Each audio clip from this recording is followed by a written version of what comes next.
Oke, baik teman-teman, di kesempatan kali ini saya ingin memberi tahu cara baru bagaimana menggunakan Microsoft Excel, yaitu rumus-rumus dasar ya pada umumnya. Di sini kita melihat bahwa ketika kita mengklik Microsoft Excel, nanti akan ditampilkan beranda seperti di bawah ini. Lalu nanti dia akan muncul seperti buku kerja kosong, selamat datang di Excel, tutorial rumus dan lainnya. Dan di sini ada berbagai template lainnya. Misalnya kalian mau bikin sebuah kalender ataupun chart seperti ini juga baik, nggak apa-apa.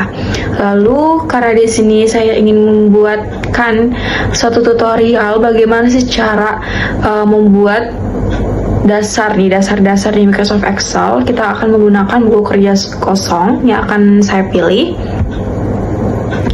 Nah, di sini di atas itu terdapat beranda, sisipkan, tata letak, rumus, data, peninjauan, tampilan, bantuan. Itu namanya buton. Yang dimana buton Excel ini terdapat yang sudah saya jelaskan tadi. Dan ketika kita klik beranda, nanti muncul seperti ini pada umumnya. Ini disebut dengan ribbon. Lalu ini ada kolom A1, ini ada kolom A atau B, ini C, D ataupun E, dan yang lain sampai seterusnya sampai huruf Z. Lalu ini disebutnya dengan kolom. Lalu ini ada baris 1, baris 2, baris 3, baris 4, dan seterusnya. Ini disebut dengan baris. Jadi di Excel itu bukan hanya ada kolom tetapi juga ada baris. Kita mau klik A di bagian baris 1. Ini maksudnya kita sudah mengaktifkan bahwa kita sudah boleh ngetik sesuatu di sana. Kita langsung saja untuk memberikan contoh ya.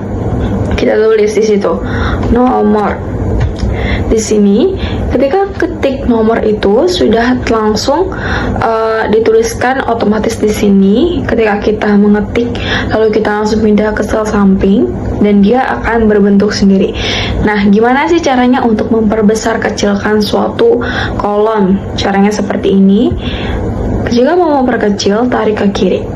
Lalu jika mau memperbesar lagi, tarik ke kanan. Seperti itu teman-teman. Lalu bagaimana sih caranya kita kayak buat yang lain-lain sebagainya gitu, atau membuat kolom yang berwarna gitu. Baik, di sini saya akan menjelaskan atau mempraktikannya juga pada teman-teman semuanya. Jadi di sini ada nomor, lalu sebelahnya kita akan tulis nama. Lalu yang sebelahnya akan kita tulis tempat tinggal ya. Seperti ini mungkin kurang lebihnya teman-teman. Lalu kita akan memperbesar dahulu yang tempat tinggalnya agar lebih besar kolomnya. Kita rapihkan biar ada di tengah gitu. Nah, gimana sih caranya kita untuk memberikan warna pada nomor, nama, dan tempat tinggal ini seperti apa gitu. Jadi kita langsung saja kita taruh yang seperti cat tumpah itu, lalu kita pilih mau warna biru, abu-abu, ataupun itu bebas terserah kalian masing-masing.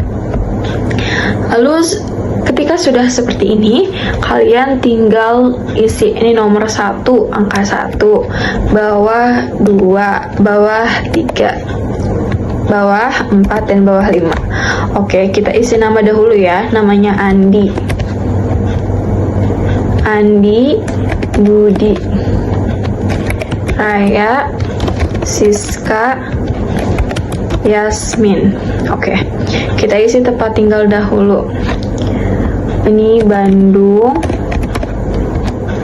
Banten, Kalimantan, Garut, Solo.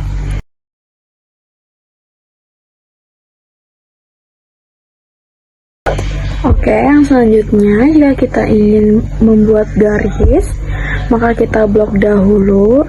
Lalu setelah itu langsung mengklik yang di atasnya itu. Lalu pilih semua bergaris atau semua diberi garis. Oke, di sini juga ada bagaimana sih cara melihat gitu bahwa bisa nggak sih ada lembaran lain gitu. Ternyata bisa. Di sini ada lembar 1, lalu di sampingnya jika mau menambahkan jadi lembar 2 ataupun 3 ataupun yang lainnya. Nah, di bawah sini juga terdapat tombol buat zoom ataupun memperkecil, memperbesar juga bisa. Lalu gimana sih Kak buat bikin data lagi, tetapi atasnya itu seperti digabung antara file A1 dengan 2 gitu. Ternyata bisa sekali teman-teman. Caranya seperti ini. Kita akan nulis dahulu ya. Kita blok dulu mungkin pertama, lalu kita klik ini gabung, lalu kita tulis aja ya, toko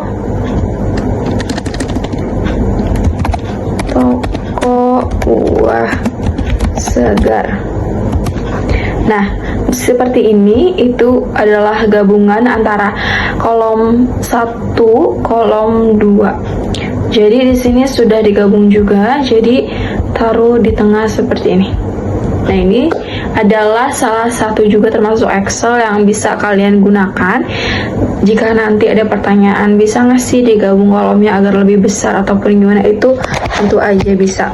Oke, mungkin itu praktik segitu saja dari saya yang bisa saya sampaikan. Kurang lebihnya mohon maaf.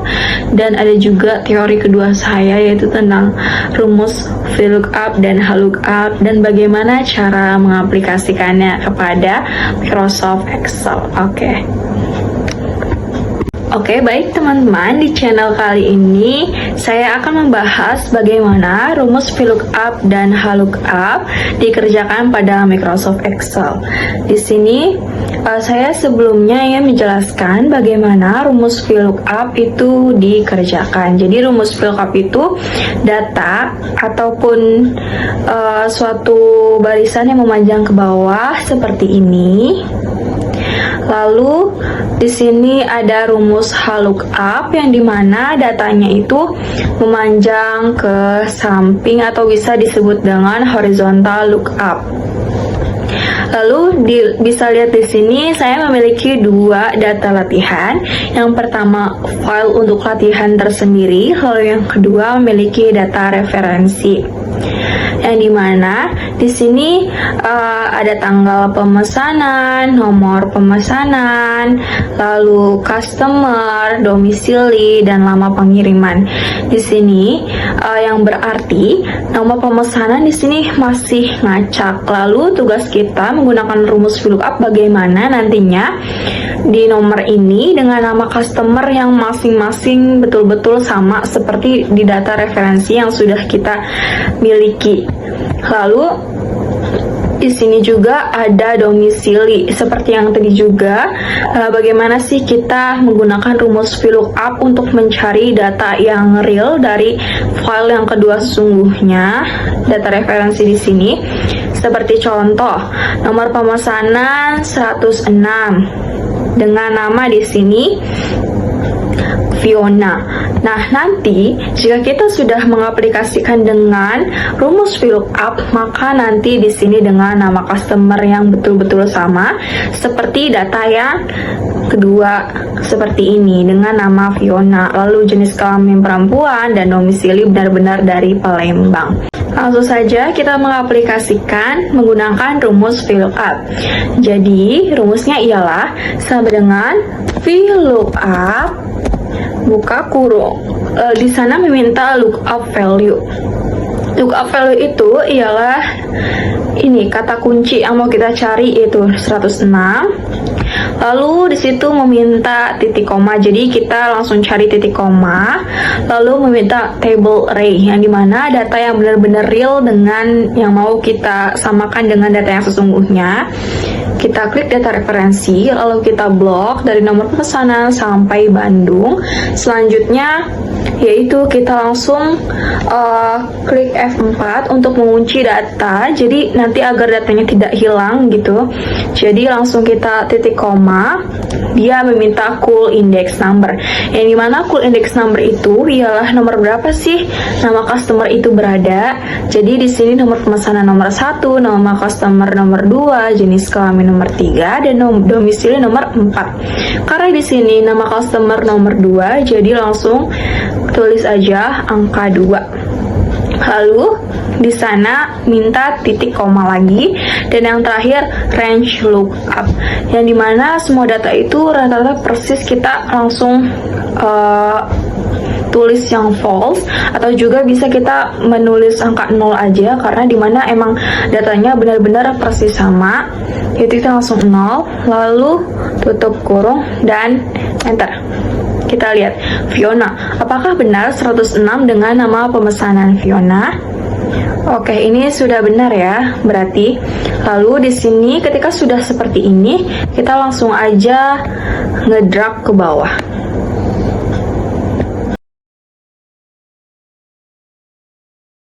Oke, yang selanjutnya kita akan menggunakan rumus lookup pada kotak domisili. Rumusnya masih seperti tadi, yaitu sama dengan VLOOKUP buka kurung, dia meminta lookup value, lalu kita klik lookup value-nya yang 106, lalu kita klik titik koma, kita pindah file yang ke sampingnya, kita blok dari nomor pemesanan sampai Bandung, lalu jangan lupa untuk tekan F4 untuk mengunci datanya agar tidak error, lalu titik koma. Nah, di sini karena domisili ada di kotak berapa sih? Kita hitung dulu ya. 1, 2, 3, 4. Jadi kita tulis angka 4, lalu titik koma dan 0 tutup kurung. Enter.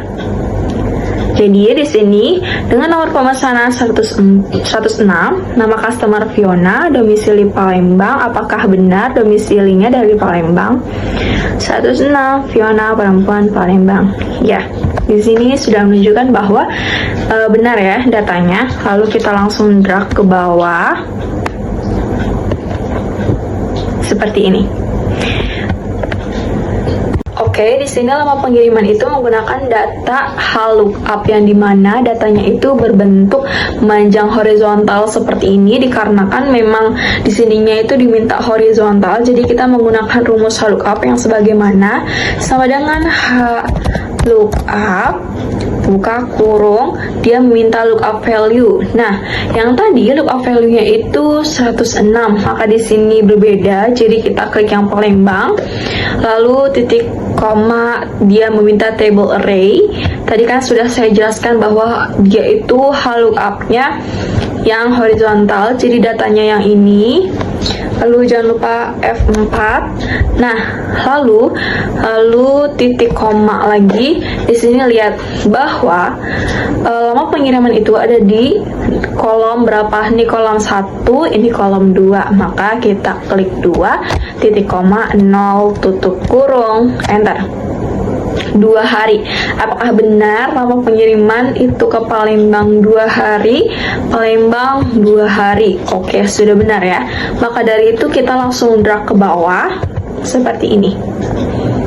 Oke, mungkin itu teman-teman yang bisa saya sampaikan mengenai bagaimana cara mengaplikasikan rumus VLOOKUP dan HLOOKUP pada tabel yang nanti kalian akan kerjakan mungkin di suatu saat nanti. Oke, terima kasih. Itu saja mungkin dari saya. See you next time. Nah, oke guys, di sini ada laporan posisi keuangan yang belum rapi, lalu kita rapikan ya. Perbesar ke samping-samping supaya nanti tepat. Ini perbesar lagi biar pas posisinya, tulisannya juga. Lihat ke bawah apakah udah sama. Kalau belum sama kita perbesar lagi ya guys. Lalu terus ke yang sebelahnya juga, kolom sebelahnya kita sesuaikan aja guys semuanya. Yang ini juga, nah ini udah rapi tahunnya, yang itu juga tahun 2022. Nah kita scroll ke bawah, apakah udah rapi, udah sama semuanya. Nah udah rapi semuanya guys. Nah ini yang udah jadinya tuh kayak gini ya guys. Nah rapi, lebih enak dilihat. Yang selanjutnya ada rumus VLOOKUP dan HLOOKUP. Jadi ini dilakukan untuk menganalisa data supaya kita nggak makan banyak waktu. Jadi pakai rumus ini akan lebih mudah ya guys. Maksudnya VLOOKUP dan HLOOKUP itu, kalau VLOOKUP virtual jadi kayak yang ke bawah. Nah kalau yang HLOOKUP itu horizontal, jadi yang ke samping, data yang ke samping. Nah ini udah kita tuliskan rumusnya juga, lalu kita blok semua datanya yang di sheet 2, lalu di F4 jangan lupa biar nggak kegeser nanti datanya. Terus kita pindah lagi ke sheet 1. Nah ini udah muncul, kita tarik ke bawah, lalu data-datanya akan masuk otomatis, ada semua. Nah ini otomatis ada lagi lah. Lalu untuk di sebelahnya kita juga memakai rumus yang sama, oke? Nah ini untuk rumus HLOOKUP-nya sama dengan HLOOKUP, lalu kurung buka B2, koma, biasanya ada yang pakai titik koma ya guys, sesuai komputer kalian maunya apa. Nah ini kita blok lagi, lalu jangan lupa F4 supaya nggak kegeser datanya. Terus sesuaiin lagi sama rumusnya di atas supaya nggak ketuker. Nah ini, nah udah. Selanjutnya ada data dari kita dapat data dari Google Form. Nah ini kan masih berantakan pastinya. Nah kita bereskan, kita rapihkan dulu supaya lebih, ini agak kelihatannya agak kurang enak dilihat ya, jadi kita rapihkan dulu, di blok dulu. Seperti biasa ya, kalau mau merapikan sesuatu itu kita harus ngeblok semuanya dulu, semua datanya kita blok, lalu kita atur tabelnya. Nah kalau di tabel, kalau Excel tabel itu, nah blok lagi, kita all border. Nah ini udah all border ya guys, nih otomatis. Nah kita perbesar, bukan, blok dulu, yang itunya di blok, oke. Jadi kayak gitu guys. Nah ini datanya kita rapihkan dulu kolom-kolomnya supaya nggak bikin pusing, sesuai sama tulisannya ya guys. Nah ini versi udah jadinya, udah agak rapinya ya guys. Jadi seperti itu cara kita Untuk merekam makro pertama kali, kalian harus klik dahulu ujung dari tabel kalian atau data kalian untuk merekam makro. Fokus saja di tab developer atau kode. Nanti kita klik record makro. Ketika diklik makro, kita akan langsung muncul window baru. Jadi klik kanan insert kolom, kemudian klik kiri, kembali ke nama lengkap. Setelah kita blok, kita bisa pakai text to column, kemudian next, kemudian pencet spasi, kemudian next. Kemudian nama lengkap berubah menjadi 2 kolom, kemudian ubah nama depan, kemudian nama belakang, kemudian kita ubah.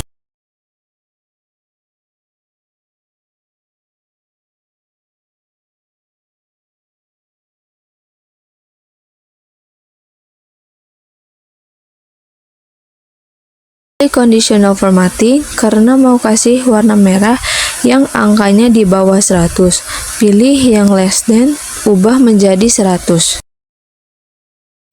Kemudian untuk menjalankan makro, klik makro, kemudian klik run.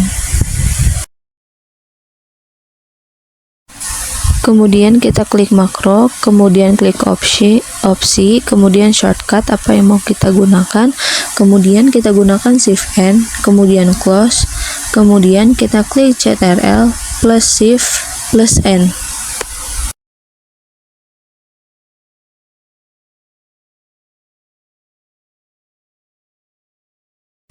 Untuk membuat tombol di dalam Excel, kemudian kalian pencet insert, pilih button, kemudian button itu akan berbentuk klik, kemudian pencet klik tersebut.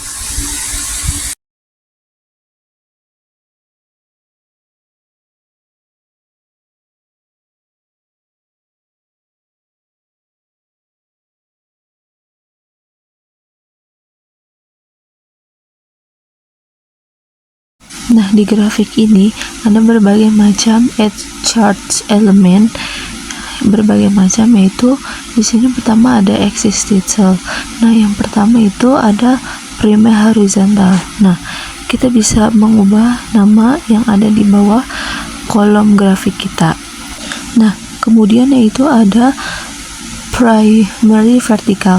Nah, kalian bisa mengubah nama yang ada di angka samping itu sebagai informasi iPhone yang terjual berapa banyak.